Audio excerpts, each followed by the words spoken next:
అండి ఎంతో healthy and tasty అయిన మునగాకు ఫ్రై ఎలా చేయాలో చూద్దాం రండి. ఒక పాన్ పెట్టుకునేసి అందులో 2 స్పూన్ల ఆయిల్ వేసుకొని మినపప్పు, ఆవాలు, జీలకర్ర వేసుకొని వేగిన తర్వాత ఒకటి ఎండుమిరపకాయ వేసుకుందాం అండి. అది వేగిన తర్వాత సన్నగా కట్ చేసి పెట్టుకున్న ఆనియన్, కారానికి సరిపడా గ్రీన్ చిల్లీ, కరివేపాకు వేసుకొని కొద్దిగా ఫ్రై చేసుకుందాం. ఆనియన్ కొద్దిగా ఫ్రై అయిన తర్వాత దంచుకున్న వెల్లుల్లి వేసుకున్నానండి. ఒక 7-8 దాకా వెల్లుల్లి దంచుకుని వేసుకోవాలి.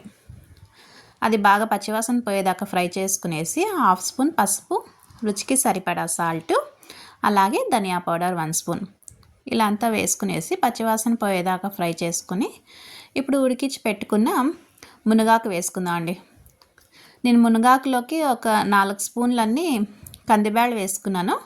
ఈ కందిబ్యాళ్ళ జొత్తలో మునగాకు చాలా బాగుంటుందండి. కొద్దిగా ఉప్పు, పసుపు వేసి ఉడికించుకున్నాను. ఆ ఉడికించుకున్న వాటర్ కూడా మనము రసం చేసుకోవచ్చండి. అది కూడా ఏం వేస్ట్ అవ్వదు. ఇలా చేసుకుంటే చాలా బాగుంటుంది.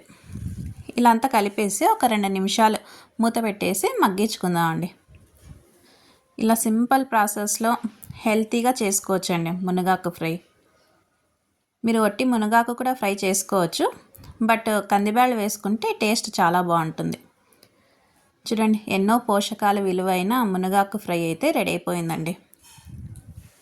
ఇప్పుడు ఒక సర్వింగ్ బౌల్లో తీసుకుందాం.